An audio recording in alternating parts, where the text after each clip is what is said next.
UNP light and লেন্সে আপনাদের সবাইকে সাদর আমন্ত্রণ জানাচ্ছি। আমি মারিয়া সালাম। আজকে আমাদের এই সাপ্তাহিক নিয়মিত আয়োজনে আমাদের সাথে অতিথি হিসেবে যিনি উপস্থিত আছেন তাকে আপনারা সবাই চেনেন। উনি হচ্ছেন ক্লোজ আপ ওয়ান খ্যাত তারকা রূপা হাসান। সো রূপাপু, আপনাকে অসংখ্য ধন্যবাদ যে আপনি আপনার মূল্যবান সময় আমাদেরকে দিচ্ছেন, আর সেই সাথে ইউএনবিতে আপনাকে সাদর আমন্ত্রণ। কেমন লাগছে আমাদের? খুব ভালো লাগছে। আপনাদেরকেও ধন্যবাদ যে আমাকে ইন্টারেস্টিং প্রোগ্রামে। হ্যাঁ, মানে বাংলাদেশে দেখা যাচ্ছে অনেকে করছেন লাইভ গিয়ে, তো আমরা এটা একটা নিয়মিত গতিটাকে নিয়মিত রাখার একটা প্রচেষ্টা চালিয়ে যাচ্ছি। এবং আমার এটা ফার্স্ট টাইম এক্সপেরিয়েন্স। হ্যাঁ, তো আমরা অনেক আনন্দিত আপনাকে পেয়েছি। আজকে আমরা অনেক গল্প করব, আই হোপ যে এটা খুব মজার হবে। তো প্রথমে যেটা হচ্ছে যে আপনার অনেক পরিচয় আছে, আমরা জানি যে একাধারে আপনি জার্নালিজমের স্টুডেন্ট, তো সেইভাবে একটা পরিচয় রয়েছে। তারপর নিউজ প্রেজেন্টেশন করছেন, সেই জায়গা থেকে একটা পরিচয়। আপনার গান, তো আপনি একজন শিল্পী নাম করা, তার বাইরেও আপনার একটি পরিচয় রয়েছে যে আপনি কবিতা পছন্দ করেন, সাহিত্য পছন্দ করেন, এবং আপনার বইও রয়েছে। তো আমরা সব গল্পগুলোই শুনবো, কিন্তু যেহেতু অ্যাজ এ সিঙ্গার আপনার হচ্ছে মানে পপুলারিটি শুরু, তো আমরা আগে গানেই চলে যাই। তো এই যে গান শুরু করলেন, শুরুর বিষয়টা কেন, মানে কিভাবে শুরু হলো আপনার এই যাত্রাটা? গানের শুরুটা হচ্ছে আমি ছোটবেলা থেকেই গান শিখি। আমরা এক ভাই, এখন আমার ভাইয়া ওস্তাদের কাছে যখন গান শিখতাম, তো ওকে দেখে দেখি আমার আসলে ছোটবেলা থেকেই গানের প্রতি আগ্রহ তৈরি হয়। এবং প্রথমে হাতে খড়িটা ভাইয়ের কাছে, তারপরে নারায়ণগঞ্জের বিভিন্ন ওস্তাদের কাছে শেখা, পরবর্তীতে ঢাকায় আসার পর উনি সঙ্গীত আপুদের কাছে গান শেখার সৌভাগ্য হয়েছে। তো এভাবেই আসলে যাত্রা শুরু। এবং প্রফেশনাল সিঙ্গিং যদি বলেন, সেটা হচ্ছে 2004-এ আমি বিটিভিতে অ্যানিস্টেড হই, আধুনিক অ্যানিস্টেড হিসেবে। দেন 2005-এ ক্লোজ আপ ওয়ান তোমাকে হচ্ছে বাংলাদেশে আমাকে রিয়েলিটি শোয়ের মাধ্যমে আমার যাত্রা শুরু করলো। তো এই যে গান শুরু করলেন, তো মানে এটা তো আপনি বিভিন্ন শিক্ষকের কাছে তালিম নিয়েছেন, পারিবারিক একটা আগ্রহ ছিল, সেটার বাইরে প্রাতিষ্ঠানিক যে শিক্ষার বিষয়টা গানের বিষয়ে, তো সেই বিষয়ে আমাকে কিছু। আর সেটার বাইরে যেটা আমি অনার্স করেছি ঢাকা বিশ্ববিদ্যালয়ের গণযোগাযোগ সাংবাদিকতা থেকে। তারপর আমি মাস্টার্স করেছি ইউনিভার্সিটি অফ ডেভেলপমেন্ট কমিউনিটির মিউজিক ডিপার্টমেন্টে, সঙ্গীত বিভাগের মাস্টার্স করেছি। তো সেখানে অনেক গুণী সঙ্গীত ব্যক্তিত্বদের কাছে শেখার সৌভাগ্য হয়েছে, বিভিন্ন শাখার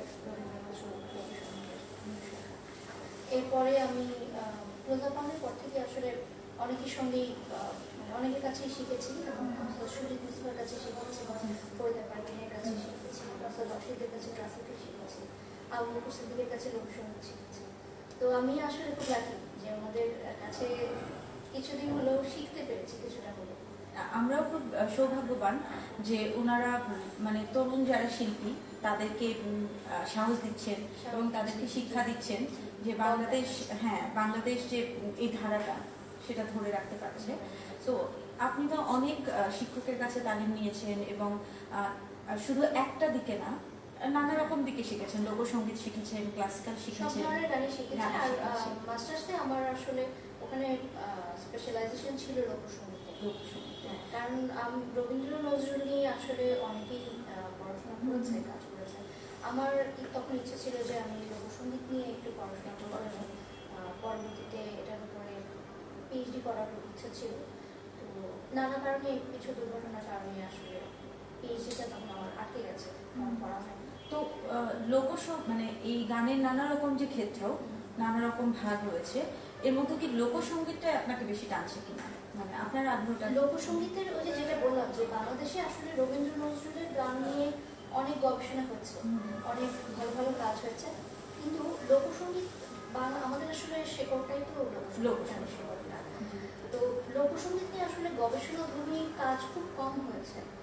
আমার কাছে মনে হয় যেহেতু আমি শিল্পী, অনেকেই গবেষণার কাজ করে, তারা হয়তো বা গানের সাথে অতটা জড়িত না সরাসরি, মানে তারা সিঙ্গার না।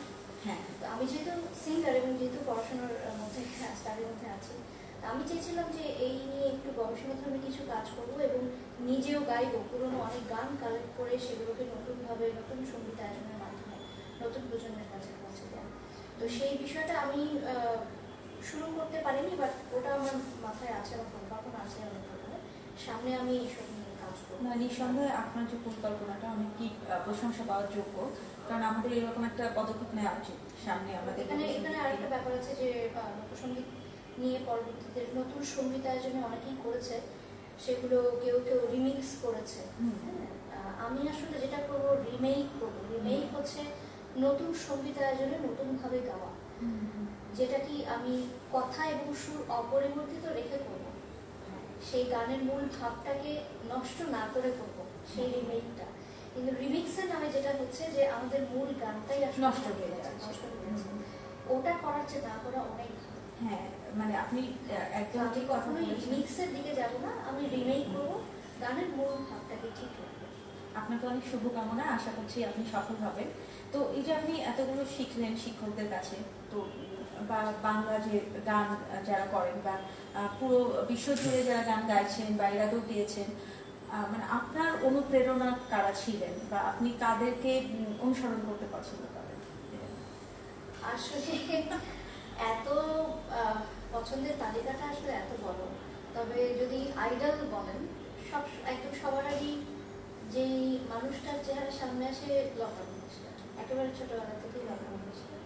এছাড়া আমাদের দেশে তো আছে শ্রদ্ধেয় মোনা লায়লা ম্যাম, সাবিনা ইসলাম ম্যাম, ওনাদের গান শুনে শুনে কি বড় হয়েছে, এবং ওনাদের গানই বিভিন্ন সময় বিভিন্ন অনুষ্ঠানে গিয়েছি, এখনো গাইছি, ওনাদের গানগুলোই গাইছি। তো ওনারাই আসলে আইডল।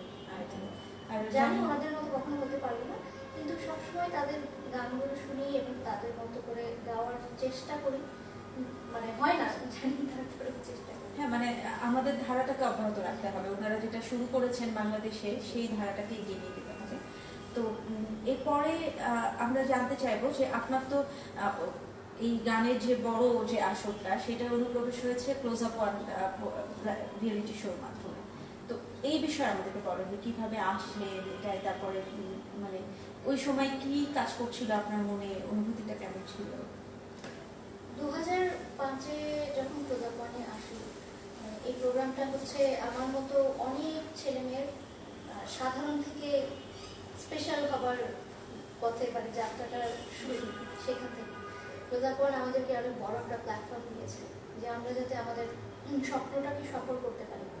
আমরা যারা ছোটবেলা থেকে স্বপ্ন দেখেছি যে আমরা গান করবো, আমরা শিল্পী হবো, একটা সময় আমি যখন সিডির দোকানে যেতাম, সিডি বাজতো, গান বাজতো সেখানে, তা আমি মনে মনে কল্পনা করতাম যে একটা সময় এরকম আমার গানও বাজবে, সব দোকানে সব জায়গায় আমার গান বাজবে। তো সেই স্বপ্নটা সফল করার জন্য অনেকখানি এগিয়ে দিয়েছে এই প্রোগ্রাম হচ্ছে বাংলাদেশ অনুষ্ঠানটা। তো ওই অনুষ্ঠানের মাধ্যমে আসলে যেই পরিচিতি, যে জনপ্রিয়তা, যে ভালোবাসা মানুষের কাছ থেকে পেয়েছি, সেটা আমার কাছে অনেক বড় পাওয়া।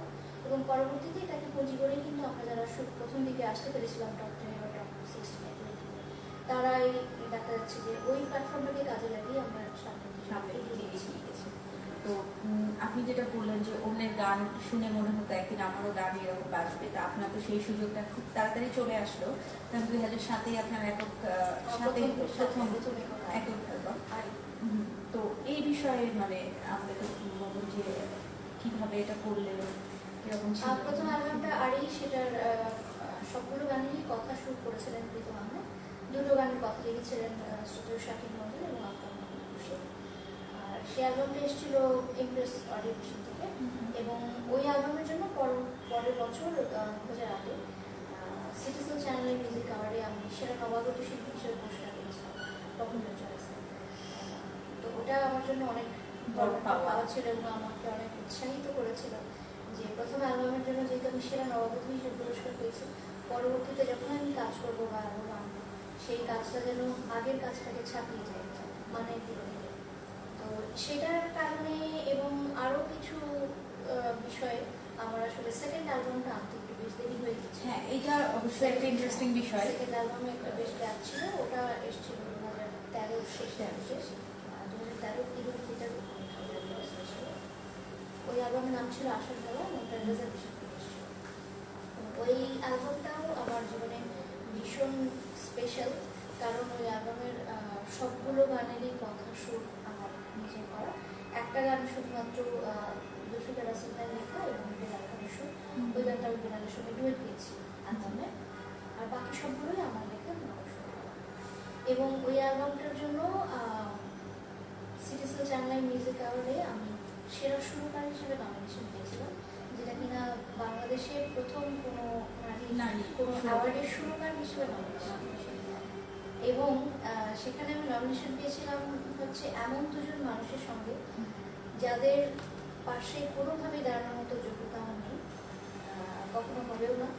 তারা হচ্ছে আমি শ্রদ্ধেয় নকিব খান এবং শ্রদ্ধেয় প্রিন্স খান। আচ্ছা, দুজন অসম্ভব প্রিয় শিল্পী, প্রিয় সুরকার, প্রিয় মানুষ। না নিঃসন্দেহে ওনাদের অবস্থান অনেক উপরে, কিন্তু তারপরে এভাবে বলাটা আমার মনে হয় ঠিক না, কারণ তরুণরা তো এগিয়ে নিয়ে যাবে ধারাটাকে।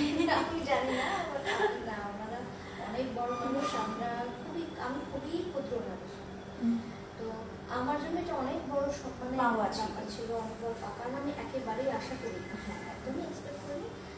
আমাকে জুরি বোর্ডে যারা ছিলেন, আমি যখন চ্যানেল থেকে ফোন করা হলো তখন আমাকে বললেন যে জুরি বোর্ডে যারা ছিলেন তারা আমার সুরের খুব প্রশংসা করেছেন, বলেছেন যে মেয়েরা তো বাংলাদেশে এমনিতেই সুরে অতটা পাওয়া যায় না।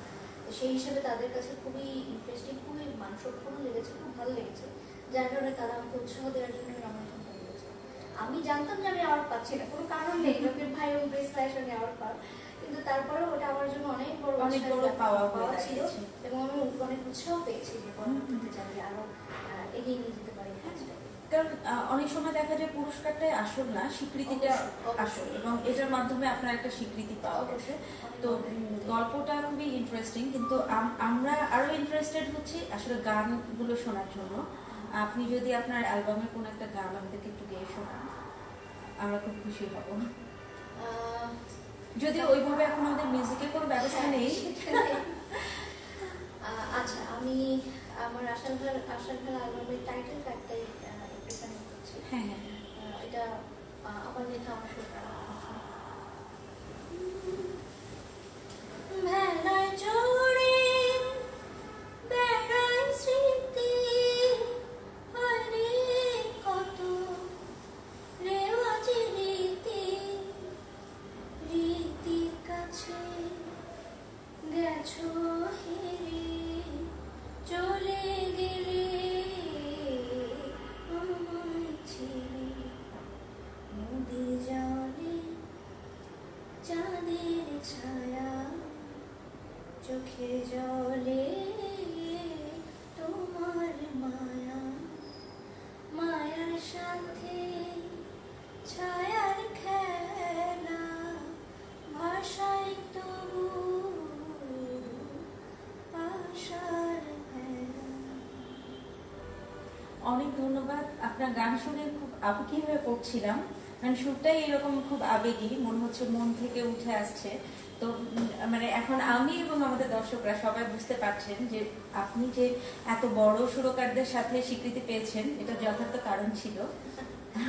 তো আমরা খুবই আশাবাদী যে আমরা আপনার মতো শিল্পী পেয়েছি এবং ভবিষ্যতে আপনি আরো এগিয়ে যাবেন। তো এই যে গান গাচ্ছেন, গানের বাইরে আপনার যে পরিচয়গুলো রয়েছে, যেমন নিউজ প্রেজেন্টার হিসেবে, তো এই যে নিউজ প্রেজেন্টেশনের যে বিষয়টা, এটা কিভাবে মানে এখন মানে ব্যাপারটা এমন দাঁড়িয়েছে যে আমার নিউজ প্রেজেন্টেশনের ক্যারিয়ার 11 বছর চলছে, আমি এখানে বাংলাতে আছি। তো শিল্পী পরিচয়ের পাশাপাশি আমার মানে সংবাদ উপস্থাপক পরিচয়টা এতটাই প্রতিষ্ঠা পেয়ে গেছে আমার আমাকে, যে এখন অনেকে আমাকে শিল্পী হিসেবে নাচে নেই, নিউজ প্রেজেন্টার হিসেবে চেনে বেশি পেয়েছে। এবং আমি মনে হয় আমি one of the youngest presenter যে কিনা মানে সিনিয়র নিউজ প্রেজেন্টার হিসেবে পদোন্নতি পেয়েছিলাম। কারণ আমি মেবি আই ওয়াজ 25 যখন আমি সিনিয়র নিউজ প্রেজেন্টার হিসেবে পদোন্নতি পাই, এত কম বয়সে পাই। তো কাজ করছি এই প্রেশারটা, বা নিউজ এমন একটা জিনিস যে এটার দর্শক একেবারে ম্যাস পিপল থেকে, মানে রিক্সা চালক থেকে শুরু করে বাংলাদেশের প্রধানমন্ত্রী পর্যন্ত সংবাদ সবার কাছে পৌঁছে যায়, সবার কাছে পৌঁছে যায়। এই কারণে দেখা যায় যে আমরা যখন কোনো একটা রিক্সা বা সিএনজি তুলতে যাই, তারাও কখনো ভাড়া নিতে চায় না, বলে আপা আপনাকে রেগুলার নিউজে দেখি, আপনাকে অনেক ভালো লাগে। আবার কোনো প্রোগ্রামে দেখা গেছে একটা মন্ত্রী এসেও হাই হ্যালো করছে, আপনাকে তো রেগুলার দেখি। এটা আসলে অনেক বড় বড় পাওয়া। খুবই মজার একটা ব্যাপার যে সব ধরনের দর্শক আছে আমাদের। আমরা যারা নিউজ প্রেজেন্টার এই দিকটাই আমরা খুব ডাকি, এবং যেহেতু একটা দীর্ঘ সময় ধরে করছি এই জায়গাটা একটা পরিচিতি দাঁড়িয়েছে। এবং আমাদের যে নিউজ প্রেজেন্টারদের একটা অ্যাসোসিয়েশন আছে, এনবিএ, নিউজ ব্রডকাস্টার্স অ্যাসোসিয়েশন, ওই সংগঠনের এবার সর্বশেষ যে নির্বাচন হয়েছে ওটাতে আমি কালচারাল সেক্রেটারি হিসেবে নির্বাচনে জয়ী হয়েছি। তো মানে বলা যায় যে সংবাদ উপস্থাপকের একটা নেতৃস্থানীয় পর্যায়েও আসতে পেরেছি, যা আল্লাহর রহমত, এবং হয়তো সবার কাছে গ্রহণযোগ্যতাটা আছে সংবাদ উপস্থাপকের মধ্যে।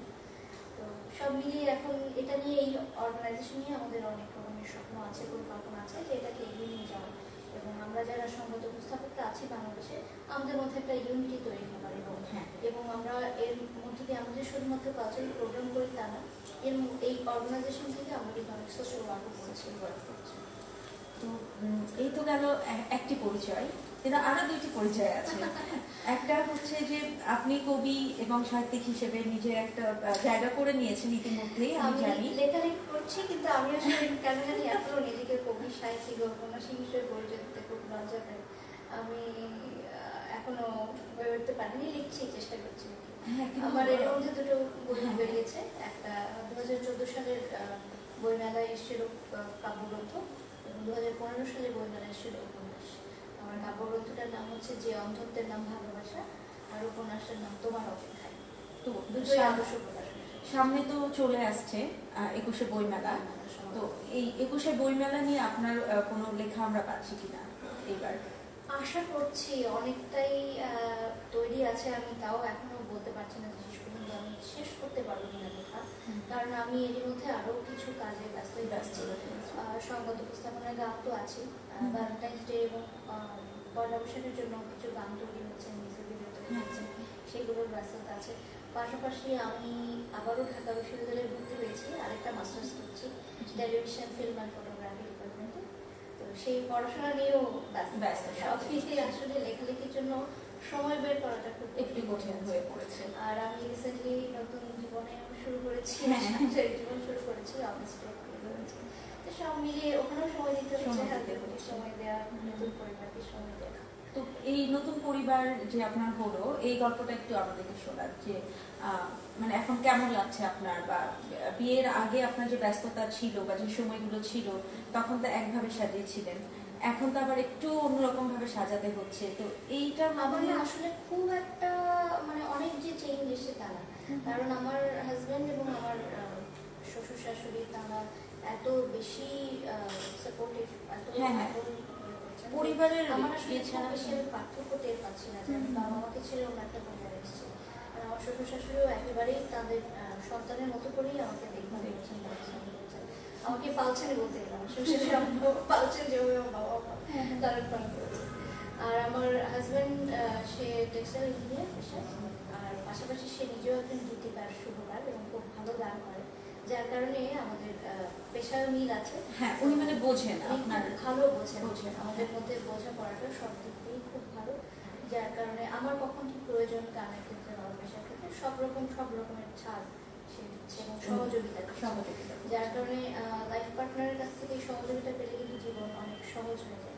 হ্যাঁ, বিশেষ করে যারা এই মানে কালচারাল লাইনে আছে, হ্যাঁ, মিডিয়ার সাথে, তাদের পরিবারের সাপোর্ট ছাড়া আসলে সম্ভব হয়ে ওঠে না। তো মানে আপনি অনেক লাকি যে হ্যাঁ পরিবার এরকম একটি পেয়েছেন। তো যেটা হচ্ছে যে এই সবকিছু পরিচয়ের বাইরে এখন তো আপনার একটা পারিবারিক মানে শ্বশুরবাড়িতে একটা পরিচয় হয়ে দাঁড়িয়েছে, এইসবের বাইরেও আমরা জানি যে আপনি মানে একটা নাটকে অভিনয় করেছিলেন, তোলপাড়। তো এই যে এত কিছুর মধ্যে সময় বার করছেন, তো এই নাটকে অভিনয় করার বিষয়টা মানে নাটকে অভিনয় করার গল্পটা আসলে ইন্টারেস্টিং। দৈনিক তোলপাড় নাটকটা লিখেছিলেন শ্রদ্ধেয় লেখক আনিসুল হক, আমার খুব প্রিয় একজন মানুষ আনিস ভাই। তো আনিস ভাই অ্যাক্সিডেন্ট করেছিলেন, একবার পা ভেঙে গিয়েছিলেন, তো আমি ওনাকে দেখতে গেছি। তো উনি ওনার হঠাৎ করে মাথায় দিয়ে একটা আসলো, উনি আমাকে স্ক্রিপ্ট ধরিয়ে দিলেন।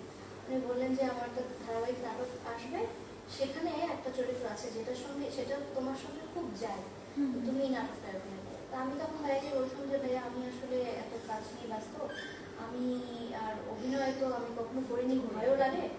যদি কোনো সিঙ্গেল নাটক হয় 1 ঘন্টার নাটক যেটা খুব অল্প সময় শেষ হয়ে যাবে, ওটা হলে বলেন, ধারাবাহিকে তো সময় দিতে হবে, আমার ভয় লাগে, আমি লম্বা সময় অভিনয় পারবো না। আমি রিফিউজ করেছি। পরে উনি সেই স্ক্রিপ্ট আবার আমার বাসায় পাঠিয়ে দিয়েছেন। তো তখন না আমি একটু উইক হয়েছে যে ভাইয়া এত চাচ্ছেন। তো তখন স্ক্রিপ্টে ঢুকে আমার চরিত্র যে ছিল টিনা, সেখানে গিয়ে লিখি টিনা চরিত্রের যখন প্রবেশ, আমি এপিসোড 34 থেকে ইন করেছিলাম। তো ওখানে লেখা ছিল ব্র্যাকেটে, এই চরিত্রে এমন একজনকে প্রয়োজন যে গান গাইতে পারে, যে সুন্দরী, যে ইয়াং এবং যে অভিনয় জানে। তখন আনিস ভাই আমাকে ফোন করেছে যে এই 4টার কম্বিনেশন আমি কারণ কোথাও পাওয়া যাবে যেটা কিনা না, তোমার মধ্যে আমি দেখতে পেয়েছি। তো ওই চরিত্রটাই ছিল একজন সঙ্গীত শিল্পী, তরুণ উদীয়মান একজন সঙ্গীত শিল্পী চরিত্র, এবং আমার বিপরীতে ছিলেন ইরেশ ভাই। তো সেটা খুবই মজার এক্সপিরিয়েন্স, এবং সবাই তখন আমার প্রথম অভিনয় দেখে বেশ প্রশংসাই করেছিলেন যে প্রথমবার হিসেবে খুবই ভালো। কিন্তু যেহেতু অভিনয়কে পেশা হিসেবে নেবার আমার কখনোই ইচ্ছে ছিল না, যার কারণে পরবর্তীতে অনেক অফার আসা সত্ত্বেও আমি আর কন্টিনিউ, বা হয়তো সময়ের বিষয়টা ছিল। তো মানে আমি জানি যে আমরা সবাই জানি যে খুব ব্যস্ত থাকেন, কিন্তু যদি আবার এরকম সুযোগ আসে বা আপনি মনে করেন, তাহলে এই যে অভিনয়টাকে চালিয়ে যাওয়ার কোনো ইচ্ছা আছে? এটা আসলে ডিপেন্ড করে না, চালিয়ে যাওয়ার ওটা যেটা বললাম যে ক্যারিয়ার হিসেবে নেওয়ার কখনো ইচ্ছে ছিল না। তবে যদি আবার সেরকম কোনো অফার আসে যে খুব ইন্টারেস্টিং গল্প, খুব ইন্টারেস্টিং চরিত্র, যেটা কিনা আমি কোনোভাবে লোভ সামলাতে পারছি না, তাহলে হয়তো করেও ফেলতে পারি। যেমন নাটকের এবং বিজ্ঞাপন চিত্রে কাজ করার অনেক অফারই এসছে, কিন্তু সেরকম কোনো অফার এখন পর্যন্ত আমি পাইনি যেটা কিনা আমার মনে হচ্ছে যে হ্যাঁ করেই ফেলতে, যার কারণে করা। এই যে আপনার এত বৈচিত্র্যময় কাজের বিষয়গুলো, যে একাধারে গান করছেন, নিউজ প্রেজেন্টেশন করছেন, অভিনয় করছেন, লেখালেখি করছেন, তো এই এতগুলো পরিচয়ের মধ্যে আপনি কোন পরিচয়ে নিজেকে মানে এই প্রশ্নটা করতে চান? ভীষণ কমন একটা, হ্যাঁ, এটা সবাই করতে চায়, সমস্ত ইন্টারভিউতে ফেস করতে হয়, এবং এর চাইতে ডিফিকাল্ট কোয়েশ্চেন আর নেই আমার কারণ আমি যে কাজগুলোই করি প্রত্যেকটা কাজই আমি খুব ভালোবাসা থেকে, শ্রদ্ধা থেকে, খুব প্যাশন নিয়ে করি, যার কারণে প্রত্যেকটা কাজই আমার খুব পছন্দের। এবং আমি এমন একজন মানুষ, আমাকে দিয়ে বলে কখনো কিছু করানো যায় না যে এই কাজটা তোমার জন্য ভালো হবে, তুমি এটা করো। আমার যতক্ষণ পর্যন্ত কোনো কাজ ভালো না লাগবে ততক্ষণ করা হচ্ছে। যেমন ওই যে আমাকে অনেকেই বলেছেন যে তুমি অভিনয় আসলে অনেক ভালো করতে, আমার নিজের মনে হয়নি তাই আমি করি। আমার কাছে মনে হয়েছে যে আমি গানটা বুঝি, আমার কাছে মনে হয়েছে যে আমি নিউজটা বুঝি পারি, যে কাজগুলো আমার মনে হয়েছে আমি পারি বা আমি এনজয় করছি, আমি সেই কাজগুলোই করছি। তো গানের ব্যাপারটা হচ্ছে ছোটবেলা থেকেই সুরটা আসলে রক্তের সঙ্গে মিশে আছে। গান এটা আমি মৃত্যুর আগ পর্যন্ত কখনোই ছাড়তে পারবো না, কিন্তু ছেড়ে দেওয়ার সম্ভাবনা আসলে প্রফেশনালি না করলেও দেখা যাবে যে কোনো না কোনোভাবে আমি গানের সঙ্গে আছি। মানে এটা তো আসলে আপনার প্যাশনের আর নিউজ প্রেজেন্টেশনও যেটা হয়েছে যে এটা আমার পেশা, কিন্তু তারপরে ওই পেশার জায়গাটাও এমন এসেছে যে এটাও আমি মানে ছেড়ে দেওয়াটা আমার জন্য খুব কষ্টের, কারণ আমার গানের ওস্তাদজিরা সবসময়ই আমাকে বলেছেন যে সংবাদ উপস্থাপনা বা অভিনয় এগুলো আসলে গানের বলার ক্ষতি করে, যেহেতু অনেক কথা বলতে হয়, দীর্ঘ সময় নিয়ে কথা বলতে হয়, কিন্তু তারপরেও আসলে জায়গাটা আমি ছাড়তে পারিনি। আর এখন তো এমনভাবে জড়িয়ে গেছি, মায়ায় জড়িয়ে গেছি, কয়েকদিন দেখা যায় যে পরীক্ষা বা কোনো কারণে ছুটিতে থাকলে অফিস থেকে মানে কবে অফিসে যাব, কবে আবার নিউজ পড়বো, ওটার জন্য মানে একদম লাগে। তো দুটো কাজই, এই সবগুলো কাজই আমি আসলে খুব ভালো লাগে করি, এবং কয়েক বছর ধরে যে লেখালেখি করছি সেটাও খুব ভালো লাগা থেকেই করছি, এবং খুব বেছে বেছেই কাজ করছি। দেখা যায় যে যদি 100টা কবিতা লিখেছি তার মধ্যে কিন্তু 40টা নিয়ে আমি বই সবগুলো আনছি না। তো এই যে নিউজ প্রেজেন্টেশন তো সেটার মতো চলতে থাকবে, এবং লেখালেখির মতো চলতে থাকবে, কিন্তু আমার একটা বিষয়ে জানা খুবই আগ্রহ হচ্ছে, সেটা হচ্ছে আপনি যেটা বলছিলেন যে বাংলাদেশের লোকসঙ্গীতটাকে আরো এগিয়ে নিয়ে যাওয়ার পরিকল্পনা আপনার। তো এই জায়গা থেকে আপনি নিজে তো গান গাচ্ছেন এবং এটা চর্চা করে যাচ্ছেন, কিন্তু এটাকে কোনো প্রাতিষ্ঠানিক কোনো রূপ দেওয়ার কোনো রকম পরিকল্পনা আপনার আছে কিনা, বা লোকসঙ্গীত নিয়ে আপনার ভবিষ্যৎ পরিকল্পনা? প্রাতিষ্ঠানিক রূপ দেওয়া এটা আসলে খুব বড় একটা ব্যাপার, এটা আমার একার পক্ষে তো সম্ভব না। এটার জন্য আরো কিছু মানুষের সহযোগিতা লাগবে, এটার জন্য স্পন্সরের ব্যাপার আছে, সেই সমস্ত সহযোগিতা বা ব্যাকআপ যদি আমি পাই তাহলে কাজ করার অবশ্যই ইচ্ছা আছে। আর যেটা হচ্ছে যে এখন বাংলাদেশের লোকসঙ্গীতের যে অবস্থা, এটাকে আপনি কিভাবে দেখছেন? এটা অবশ্য আগেও একটু বলে ফেলেছেন। এটা আসলে খুব একটা ভালোভাবে দেখা শুরু আসলে যেইটা নিয়ে আমি মানে যেই চিন্তা থেকে আমি আসলে লোকসঙ্গীতে পড়াশোনা করেছিলাম ওই বিষয়টা কিন্তু এখন খুব বেশি যে চেঞ্জ হয়েছে তা কিন্তু না। হ্যাঁ, যে অনেক ধরনের কাজ হচ্ছে লোকসঙ্গীত নিয়ে তা কিন্তু না। আমাদের মানে বাংলাদেশের লোকসঙ্গীত এত রিচ, এত ভালো ভালো গান ছড়িয়ে আছে যে সেই গানগুলো মানুষের সামনে আসা আসলে খুব জরুরি তরুণ প্রজন্মের জন্য। নইলে আমরা আসলে বাংলা গান থেকে সরে যাচ্ছি। এটা লোকসঙ্গীত সহ মানে শুদ্ধ বাংলা গানের চর্চা বাড়ানো এবং সেই গানগুলোকে একটু নতুনভাবে প্রেজেন্ট করা, নতুন যেসব আমাদের বাদ্যযন্ত্র এসছে এখন তো আর আগের মতো শুধুই হারমোনিয়াম তবলা দিয়ে যাচ্ছে না, করার সুযোগ নেই। তো নতুন প্রজন্মের কাছে গানগুলো পৌঁছে দিতে হলে তাদের মতো করেই প্রেজেন্ট করতে হবে। তার মানে কিন্তু এই না যে র্যাপ ঢুকিয়ে রিমিক্স বানাতে হবে, তা না। নতুনভাবে গানের মূল কথা, সুর এবং ভাব ঠিক রেখে নতুন সঙ্গীতাকে নতুনভাবে প্রেজেন্ট করা, এই কাজটা কিন্তু লোকসঙ্গীতের ক্ষেত্রে খুব একটা এখন হয়ে উঠছে। আরো অনেক বেশি কাজ করা উচিত। এটা অবশ্যই ঠিক বলেছেন। তো মানে এ তো গেল লোকসঙ্গীতের কথা। লোকসঙ্গীতের কথা শুনতে শুনতে আসলে ব্যক্তিগতভাবে আমিও লোকসঙ্গীত পছন্দ করি, শুনে থাকি। তো আমার ছোট্ট অনুরোধ, আমি জানি যে আপনার সামান্য একটু গলায় ব্যথা আছে, আমার সাথে কথা হচ্ছিল তখন বলেছেন, কিন্তু যদি আমাদেরকে 1-2 লাইন কোনো একটা লোকসঙ্গীত শোনান। আচ্ছা, তাহলে আমি আমার খুব প্রিয় একটা গান বাংলা রমণীর মধ্যে।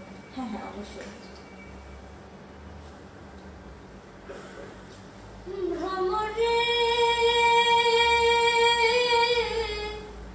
কয় কয় কয় রে ভ্রমর, কৃষ্ণরে বুঝাইয়া কয় কয় কয় রে ভ্রমর, কৃষ্ণরে বুঝাইয়া মই রাধা মই রাজায়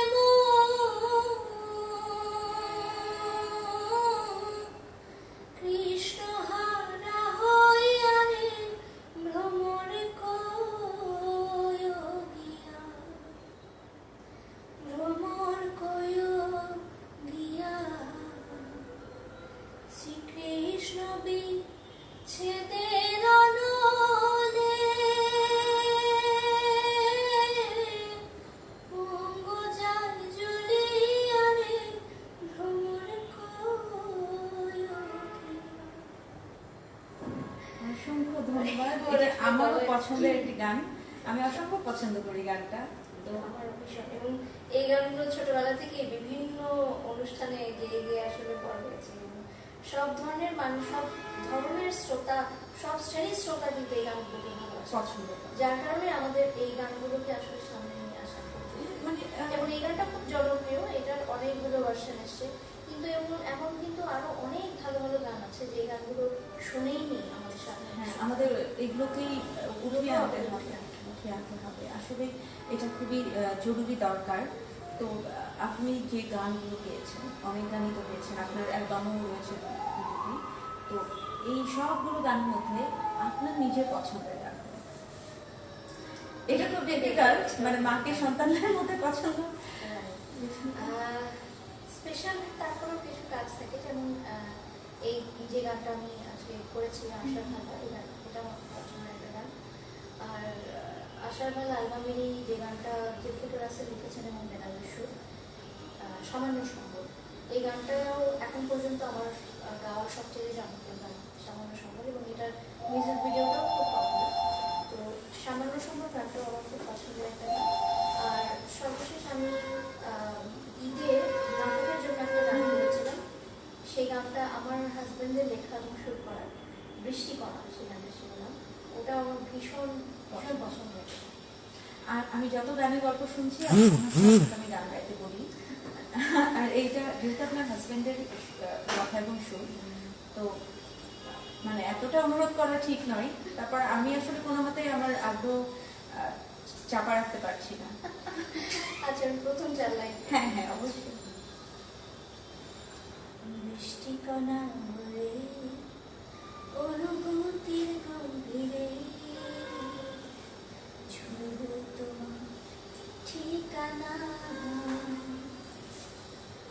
মন আকাশ জুড়ে তবু যাচ্ছে মেঘ উড়ে, বৃষ্টি কণা কেন জানে না একটু কাছে এলে তোমার মেঘগুলো ঝরবে ভালোবাসার উষ্ণতা, দুহাত ধরে দু চোখ বুজে ভিজে যাব তোমার ভালোবাসার বৃষ্টি কণা। না না না না না না না না না না না না না অসম্ভব সুন্দর, খুব ভালো লাগলো শুনে। তো এই যে গান গেয়ে যাচ্ছেন আপনি, কিন্তু সব মানুষের জীবনে এরকম একটা সময় আসে যে সে একটা কিছু করতে যাচ্ছে। আপনি তো সফলদের তালিকায় চলে গেছেন, কিন্তু সফলদের তালিকায় যাওয়ার আগে সবাইকেই কিছু না কিছু স্ট্রাগল করতে হয়, বা অবশ্যই কিছুটা কষ্ট পেতে হয়, বা কোনো জায়গায় গিয়ে একটু থেমে যেতে হয়, হোঁচট খেতে হয়। তো আপনার জীবনে মানে এরকম কোনো ঘটনা ঘটেছে কিনা যার জন্য আপনি দুঃখ পেয়েছেন, বা মানে এই যে গানটা তো আসলে আপনার মনে একটা খোরাক ঢুকেছে, আনন্দের বিষয়, তো সেই জায়গা থেকে কখনো কষ্ট পেয়েছেন কিনা? আমি আসলে খুব লাকি বলবো যে বড় ধরনের কোনো হোঁচট খাওয়া বা প্রতারিত হওয়ার গল্প আমার ক্যারিয়ারে নেই। কারণ আমি আসলে শুরু থেকেই একটা বিষয় খুব মেনটেন করেছি, যেটা হচ্ছে আমার না তারকা হওয়ার বা সফল হওয়ার জন্য খুব তাড়াহুড়ো ব্যাপারটা ছিল না। আসলে ফাঁদে পড়া হোঁচট খাওয়া ব্যাপারগুলো তাদের সঙ্গে বেশিরভাগের, যাদের মধ্যে এই বিষয়ে খুব তাড়া থাকে, যারা খুব দ্রুত তারকা হতে চায়। আমি আসলে সবসময় শিল্পী হতে চেয়েছি। তারপর তারকা হওয়া না হওয়া ওটা যদি থাকতে থাকে হবে, আমি আসলে শিখতে চেয়েছি, আমি শিল্পী হতে চেয়েছি সবসময়। তো যার কারণে আমার আসলে এই এই বিষয়গুলো আমার ক্যারিয়ার নেই। আমি কষ্ট পাওয়া বলতে আমি আসলে টোটাপনের টপ 10 থেকে যখন বাদ করি, ওই রাউন্ডেই আমি ভীষণ কষ্টের বিষয় ছিল। এরপর আর সেভাবে আমার কষ্ট পাওয়ার ইতিহাস নেই। তারপর থেকে শুধু সামনে এগিয়ে যাবো। তো যদি আমি কাজ সবসময় খুব কম করেছি, তো যে বললাম যে আমি দৌড়ানোতে বিশ্বাসী না, নিজে নিতে যাচ্ছি। আর যেহেতু অনেক রকমের কাজ করছি, তো সবগুলোকেই সাইমালটেনিয়াসলি এগিয়ে নিয়ে যাচ্ছি, যার কারণে কাজের সংখ্যা আমার কম। আর এদিক দিয়েও আমি হ্যাপি, কারণ আমি সংখ্যার চেয়ে আসলে মানে বিশ্বাস করি। যাই কাজ করছি মানসম্মত কাজ করছি, এটা নিয়ে আমার মনে এক ধরনের তৃপ্তি আছে। আর এই তো দুঃখের গল্পটা গেল, কিন্তু আনন্দের, মানে ভীষণ আনন্দের গল্পটা বলো। আনন্দের গল্পটা প্রজাপনের কথাই বারবার আসলে, ওখানে যে সময়টা আমরা পার করেছি ওটা ভীষণ আনন্দময় একটা সময় ছিল। যখন সিলেকশন রাউন্ডে যখন পুরস্কার পাওয়া, টপ 10-এ যাওয়া, সেই বিষয়গুলো খুব আনন্দের ছিল। এবং প্রজাপনের সুবাদে ওখানে বিভিন্ন সময় রিডিং সেশনে আমাদের যারা তারকারা আসতেন, আমাদের সঙ্গে কথা বলতেন, তাদেরকে এতদিন টেলিভিশনে পর্দায় শুধু দেখেছি, প্রথমবার বাস্তবে দেখছি, কথা বলছি, ওগুলো আমাদের জন্য খুবই স্পেশাল মোমেন্ট ছিল। এরপরে যখন আমি আমার ফার্স্ট অ্যালবামের জন্য যখন অ্যাওয়ার্ডটা পেলাম সেরা নবরূপে, সেটাও একটা আনন্দের মুহূর্ত ছিল। এবং খুবই ভীষণ রকমের আনন্দের মুহূর্ত ছিল যখন আমি সুরক্ষা হিসেবে নমিনেশন পেলাম। এটা খুবই স্পেশাল, কারণ এটা একেবারেই এক্সপেক্ট করি না। সেরা নবাগত শিল্পীটা এক্সপেক্ট করেছিলাম, যখন আমি নমিনেশন পেয়েছি আমার মনে হচ্ছিল যে পেতে পারি, একটা আশা ছিল, কারণ আমি জানি যে আমার অ্যালবামের গানগুলো ভালো ছিল। আর কিন্তু সুরকার হিসেবে সেটা আমি একেবারেই এক্সপেক্ট করি। এটা খুবই আনন্দের মুহূর্ত ছিল, খুবই আনন্দের মুহূর্ত ছিল। এবং আরেকটা ব্যাপার যে যখনই শিল্পী হিসেবে আমি অনেকদিন পার করে ফেলেছি, যুগ হয়ে গেছে, তারপরেও যখনই কেউ আমাকে চিনতে পারে, আমার কোনো ভক্ত বা আমার কোনো অনুরাগী যারা আমার কাজ পছন্দ করে, আমার সেই সময়টা খুব ভালো আনন্দ লাগে। আমি কখনোই ভক্তদের ভালোবাসায় বিরক্ত হই না, কখনোই না। কারণ আমি এটা সবসময় মানি যে তাদের জন্যই কিন্তু আমরা তাদের জন্যই কাজ করছি। এবং একজন সাধারণ শিল্পীকে তারকা বানানোর জন্য আমাদের দর্শক শ্রোতা, তাই তাদের আবেগটাকেও আমাদের মূল্য অবশ্যই দিতে সম্মান হবে। দিতে হবে। অবশ্যই। যদিও কিছু সময় কিছু কিছু বাচ্চা হয়তো বা তারা বাড়াবাড়ি করেন, অতি আবেগ থেকেই করেন, সেটা সেক্ষেত্রে তাদের মনোযোগী হওয়া উচিত। হ্যাঁ, অবশ্যই। কিন্তু আসলে সবাই তো বোঝে না, আমরা যতটা পারি তাদের যদি তাদেরকে মূল্যায়ন করার একটা প্রচেষ্টা থাকে। আমরা আমাদের দিক থেকে যাতে আমাদের কোনো আচরণে যাতে তারা কষ্ট না এই পায়। বিষয়টা আমি পছন্দ করি। হ্যাঁ, এটা নিঃসন্দেহে খুবই ভালো একটা বিষয়, কারণ অনেকে এই বিষয়টা ওইভাবে খেয়াল করেন না। আপনি করছেন, তো এটা একটা প্রশংসা পাওয়ার যোগ্যতা রাখে। এখন যে বিষয়টা হচ্ছে যে অ্যাজ এ সিঙ্গার আপনি অনেক উপদেশ পেয়েছেন, তো এইরকম কি কোনো উপদেশ আছে যেটা ফলো করার জন্য আপনার লাইফে খুব ড্রামাটিক, মানে নাটকীয়ভাবে কোনো একটা চেঞ্জ হয়েছে, বা যেটা আসলে কাজ করেছে আপনার জীবনে? খুব এই ধরনের আসলে মানে মনে করতে পারছি না চেঞ্জ হয়েছে কিনা কোনো উপদেশে।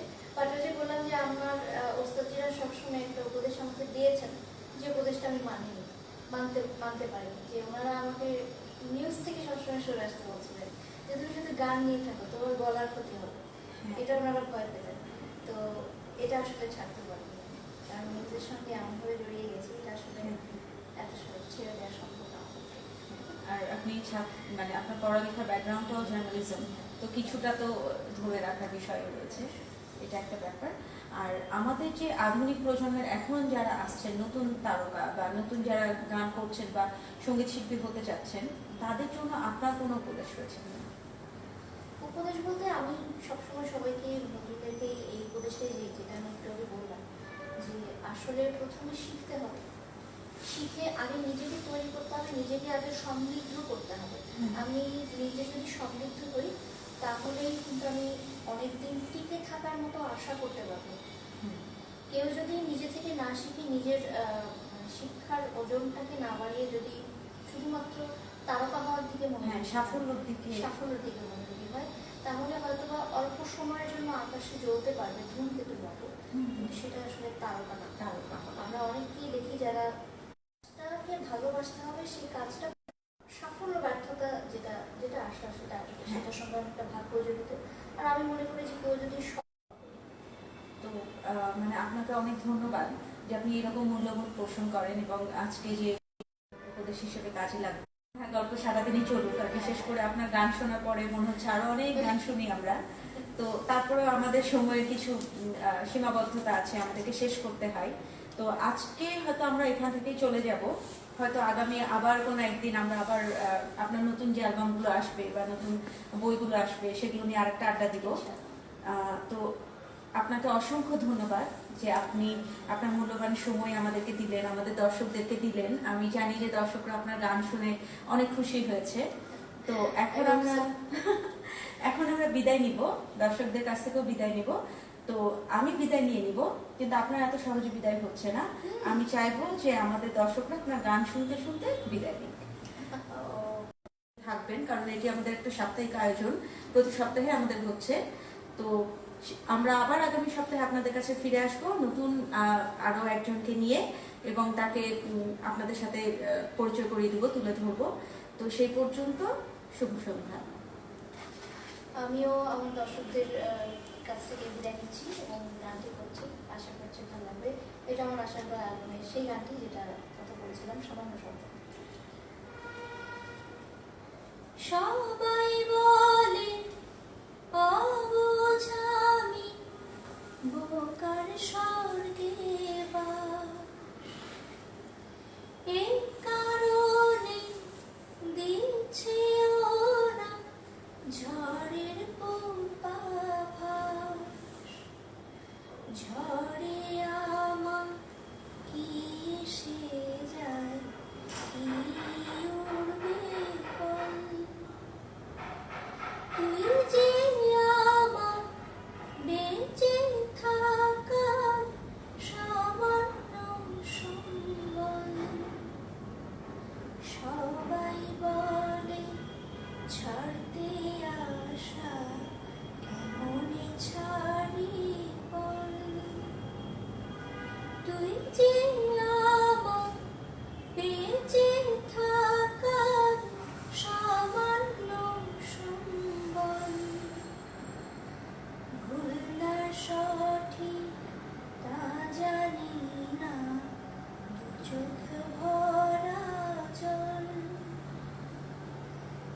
যে আমার বেঁচে থাকার সামান্য সম্বল।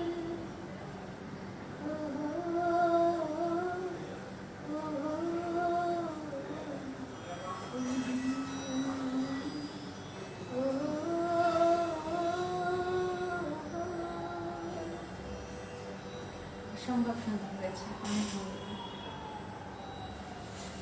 আমরা তো শেষ আপনার গান শুনে খুবই মুগ্ধ হয়েছি। আমি অনেক কিছু ভুলে যাচ্ছি গান শুনে, আমি আসলে এটাকে কি বলে সম্মোহিত হয়ে যাচ্ছি।